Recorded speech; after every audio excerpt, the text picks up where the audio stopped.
Hi everyone, my name is Adam. I'm the Chief Operations Officer of the Historical African Martial Arts Association. I'd like to take this opportunity to give you an update on what's been happening with the Mamluk Treatise. This is the Kickstarter that was started a few months ago for the book that is entitled The Treasure That Encompasses All Things. Now, we've had an interesting road in going through developing this project, as we come to realize that with texts this old, there are a few challenges. One of the first was making sure that the text was legible.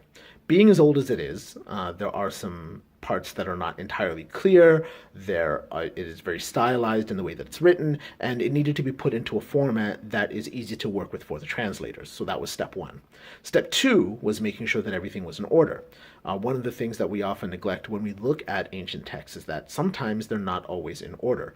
You can make reference, for example, to the Epic of Gilgamesh, where what we know about it is assembled from various different tablets that tell a slightly different version of the story that had to be put together in order to give us an idea as to what exactly they were trying to tell us. So that had to be done with the pages to make sure that the information flowed properly, that it made sense in terms of what it was trying to teach the reader, and all of that. Now the next part is translating it from Arabic to English. Now there are a lot of things in Arabic that don't translate very well to English, especially in an archaic form as this. Sometimes there are slang terms, there are terms to technology that is no longer being used, and so those are things that have to go through the process as we go through now. We have been able to learn a few interesting things from the contents thus far. One of the first is the three pillars of the Ferris. So as the text describes it, after you go through the usual preamble or preface, or however you'd like to call it, of the religious texts of exalting, the religious deity, the chosen religious deity of the people at that time, as you see with a lot of texts in that period, it got into the three pillars. And so the first is knowing your horse. This, of course, is a brief version of that, but long story short, one of the cornerstones of being a knight is being able to ride, take care of, tend to, understand, lead, and essentially be adept at all things equestrian.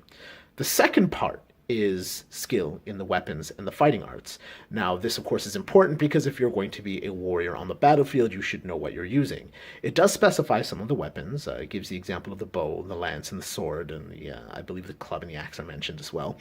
So these are all things that a Ferris or a knight should be able to use on the battlefield. The third is really interesting because the focus in the third pillar is on character. This is bravery. This is the ability to enact yourself on the field and conduct yourself with courage, to be a leader.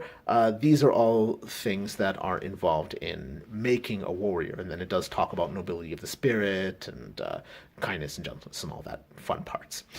Now it also goes into riding a horse. Now, this is really interesting because a lot of the research that we've done for contemporary horsemanship, so that we can compare the knowledge to what they were saying back then, is that when you learn to ride a horse, you start with a saddle, and then after being adept at riding in the saddle, you go to learn how to ride bareback, which is riding without a saddle or other aids beyond the bridle and the reins. Now, in this text, it actually says you should start bareback. So start riding only with the bridle and the reins.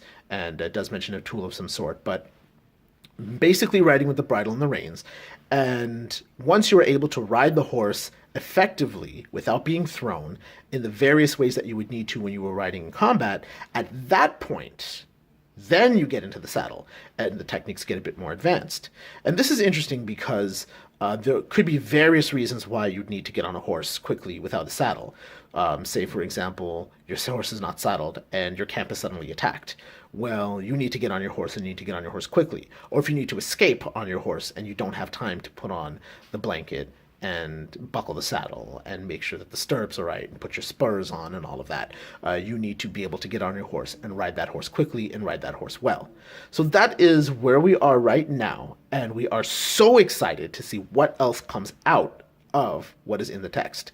And we just want to thank you again for your support, and we'll continue to try and give you more regular updates as this develops. Thank you again, and from the Historical African Martial Arts Association, have a great day.